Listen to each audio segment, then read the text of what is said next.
Luke 22. If you have your Bible, look there with me this morning in Luke's Gospel, chapter 22. We've talked the last few weeks about how we've messed up, and we all have. But Luke's Gospel, chapter 22, we're going to talk about that and finish that today. By the way, next week we're going to talk about heaven.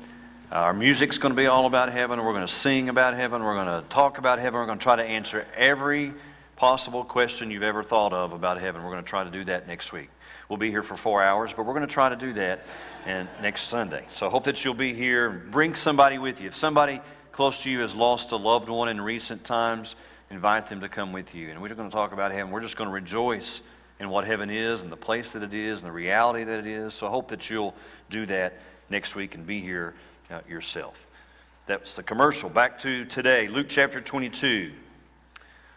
Two of the most dramatic moments in the Bible are right here.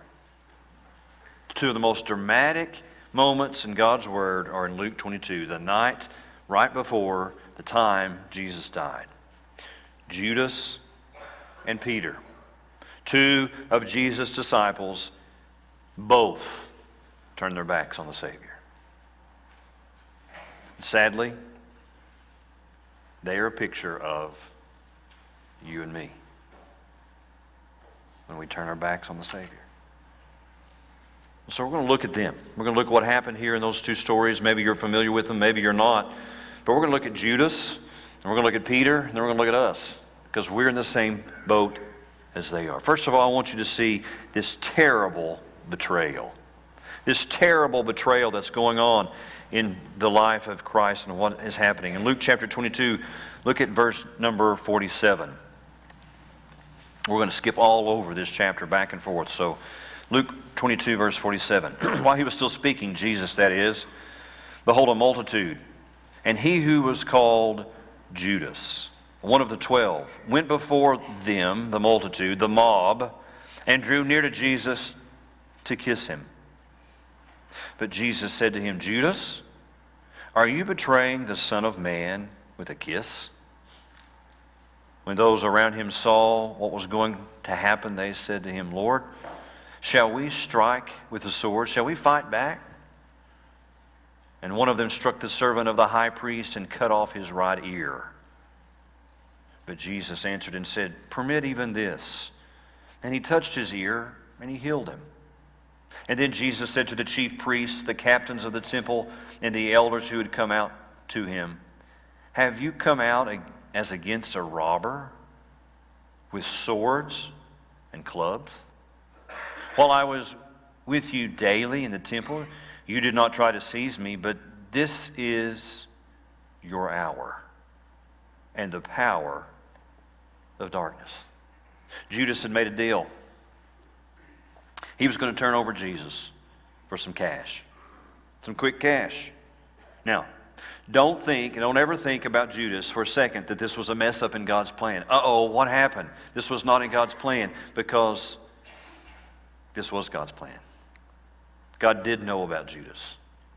He knew what Judas was going to do before he called Judas to be a disciple. As a matter of fact, Jesus predicted it was going to happen. Look back up in verse 21.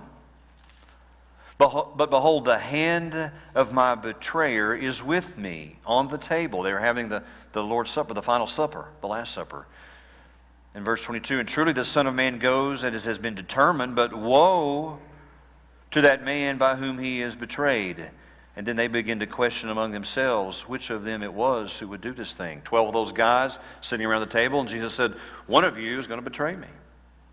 One of you is going to turn me in. And so they started asking themselves, is it me? Would I do that? I love you, Lord. Would I do that? In John's Gospel, chapter 13, verse 8, Jesus quoted Psalm 41, verse 9, which says this, he who shares my bread has lifted up his heel against me. He quoted that. Psalm is foretelling it. This is a reference to King David and his friend who betrayed him, Ahithophel. Ahithophel betrayed the king. The phrase lifted up his heel describes the literally lifting of a horse's foot and delivering a deadly kick. You seen a horse do that? They can kick. Don't get behind a horse if you're not knowing what you're doing. They'll kick you. And so the connection with Judas and Ahithophel was amazing, because in 2 Samuel chapter 17, verse 23, it tells what happened. Ahithophel betrayed the king. He betrayed King David. And it says this: Ahithophel got his house in order, and then he went out and he hanged himself. The same thing that Judas did.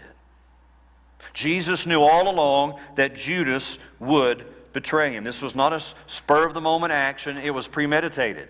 And so look at verse 1 of chapter 22. Chapter 22, verse 1. Now the feast of the unleavened bread drew near, which was called Passover, and the chief priests and the scribes sought how they might kill him, for they feared the people. Then Satan entered Judas, surnamed Iscariot, who was numbered among the 12. And so he went his way and conferred with the chief priests and captains how he might betray Jesus to them. And they were glad. They were glad that he did this. And he agreed to give him some money.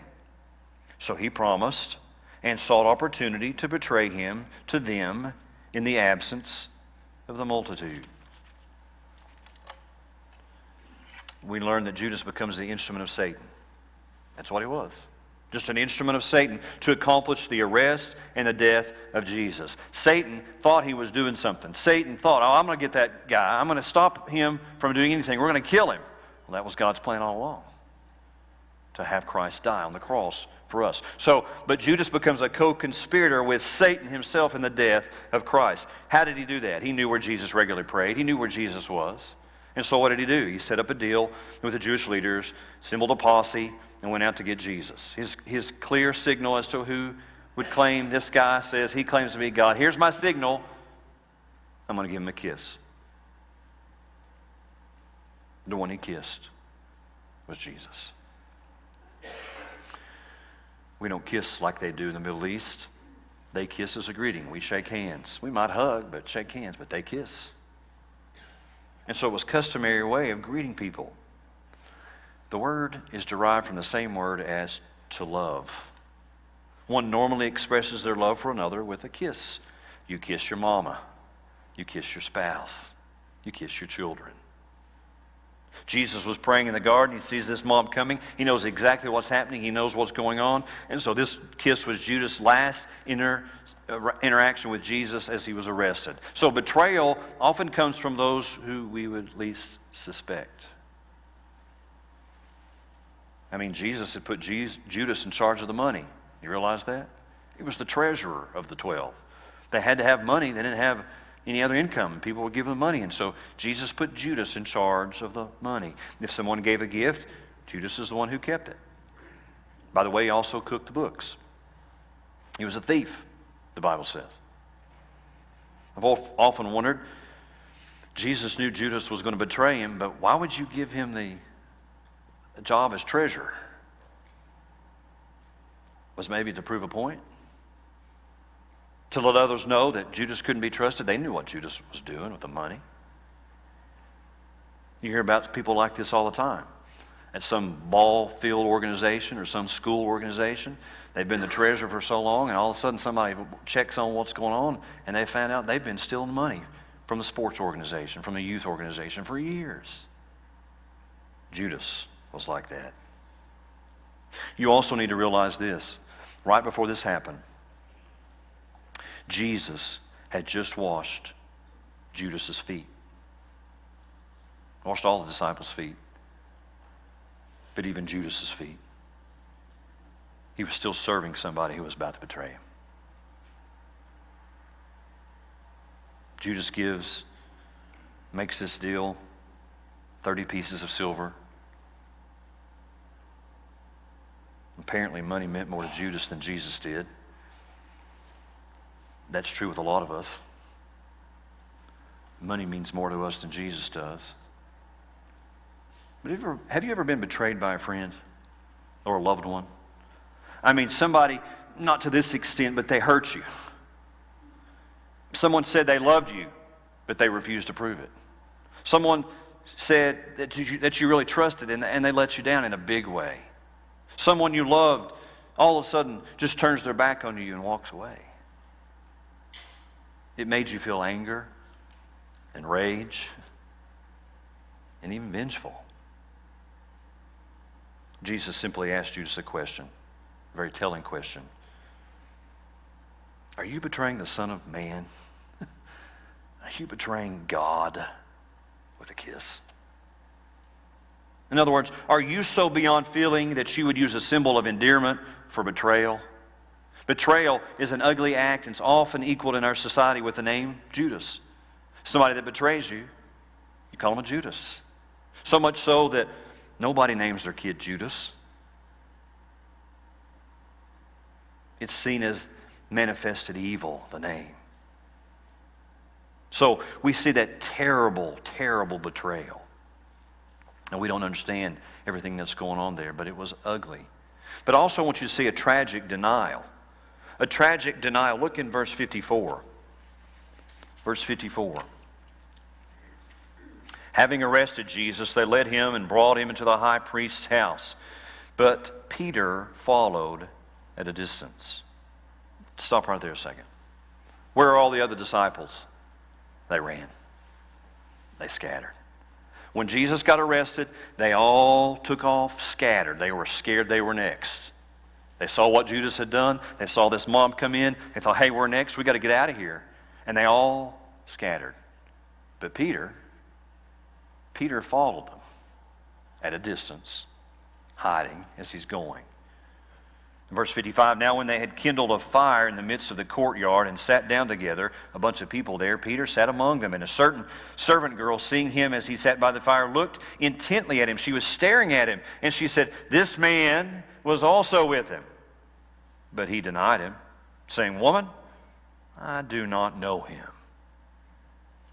And after a little while, another saw him and said, you also are of them. You are one of the disciples. But Peter said, man, I am not. Then after about an hour had passed, another confidently affirmed, saying, surely this fellow was also with him, for he is a Galilean. But Peter said, man, I do not know what you're saying. Immediately, while he was still speaking, the rooster crowed. And the Lord turned and looked at Peter. And then Peter remembered the word of the Lord, how he had said to him, before the rooster crows, you will deny me 3 times. So Peter left and wept bitterly. Wow. Remember who Peter is? Peter's always sticking his foot in his mouth. Peter's always there saying something. He's always there trying to do something. He was the bold, brash, brawny guy. He begins to become a coward all of a sudden when people say, oh, you were with Jesus. You were with Jesus. No, not me. And once, we might understand it. But 3 different times? 3 different times to 3 different people. We have a hard time seeing why he kept denying.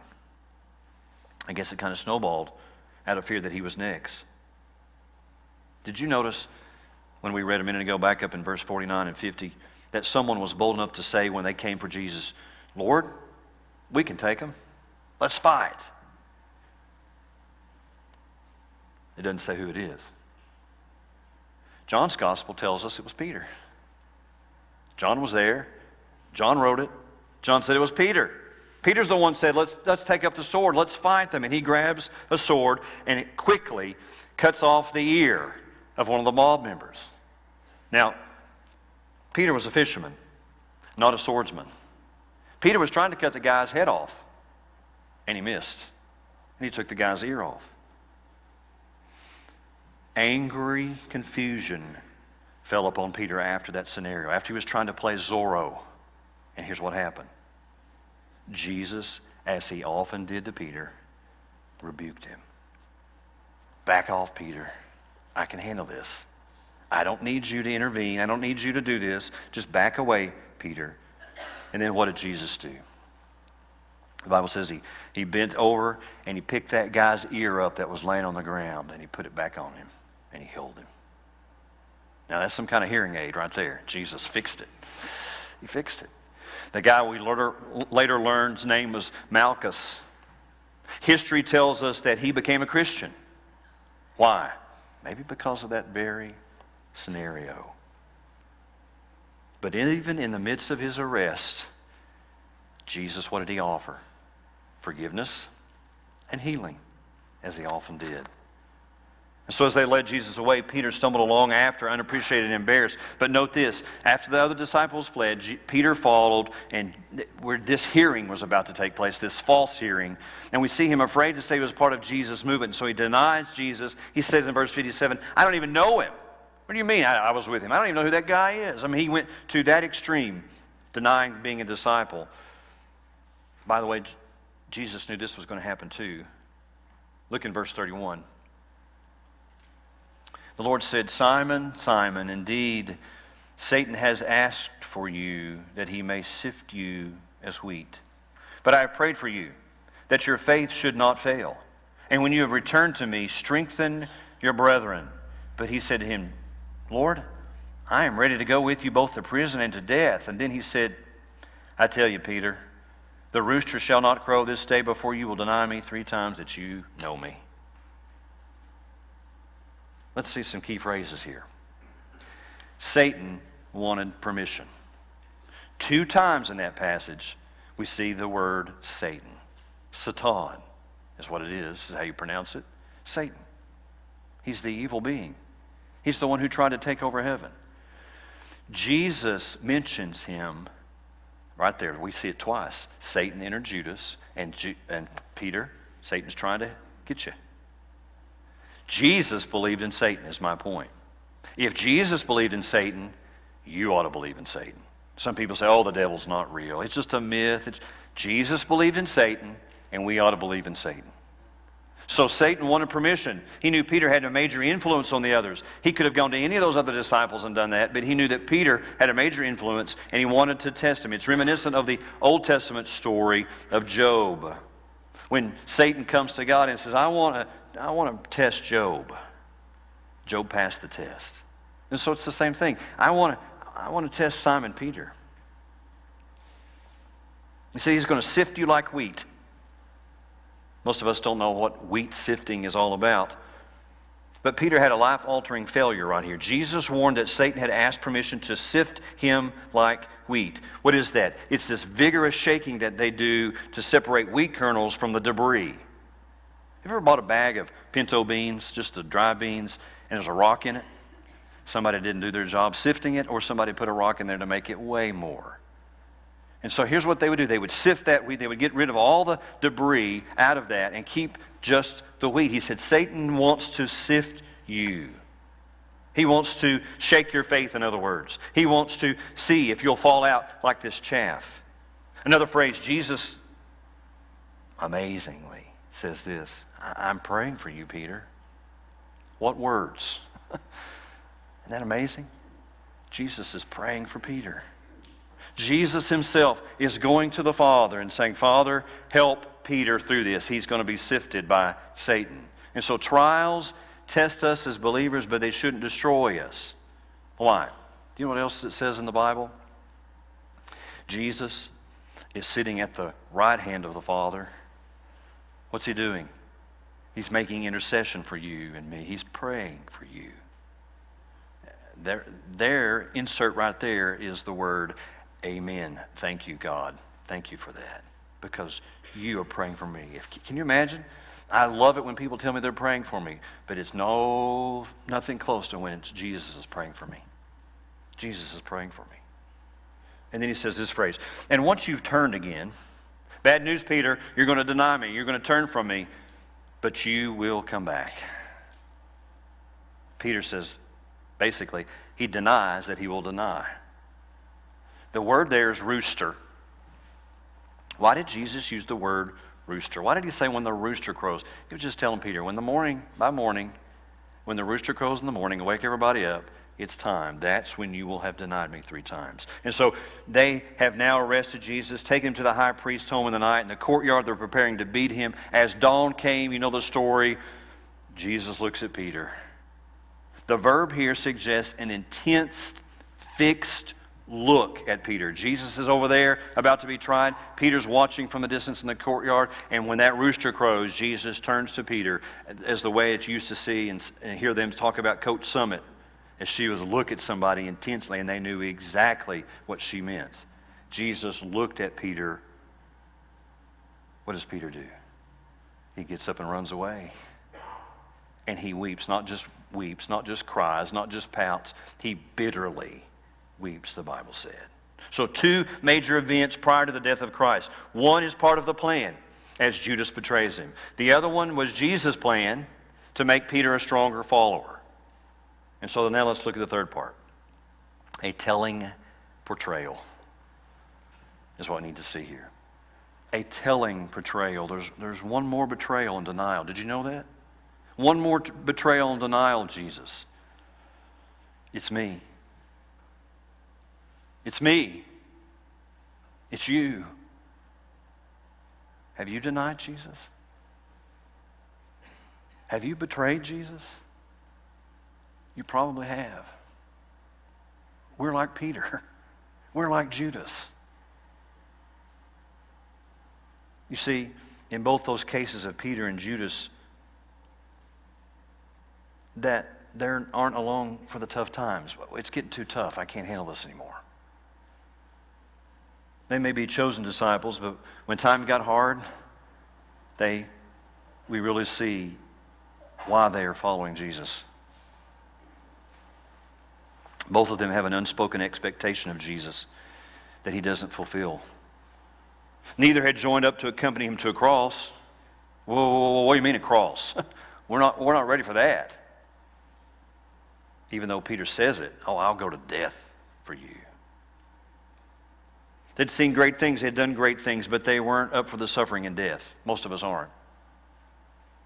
It turned out they loved Jesus for what he gave them and not truly for himself. Be careful, that's us a lot of times. Jesus, what can you do for me? What can you give me? A lot of people say they want to follow Jesus. Chances are you want to follow Jesus. I'm glad. But the reasons why you want to follow Jesus will only become clear in the hard times, in the difficult times, in the distressing times. That's when it becomes clear why you're following Christ. You see, after all, it's easy to follow Jesus when things are good. Everybody likes God when things are going good. But when something happens, when an earthquake happens, when a flood happens, people start blaming God, don't they? God, why'd you do this? Why'd you allow this to happen? Everything was going good. And when you're not getting the things you want, do you still follow Jesus? When it looks like as following him is going to bring you some benefit, oh, it's great.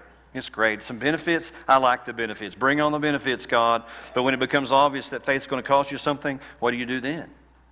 Do you back away from Christ? In the end, it boils down to this.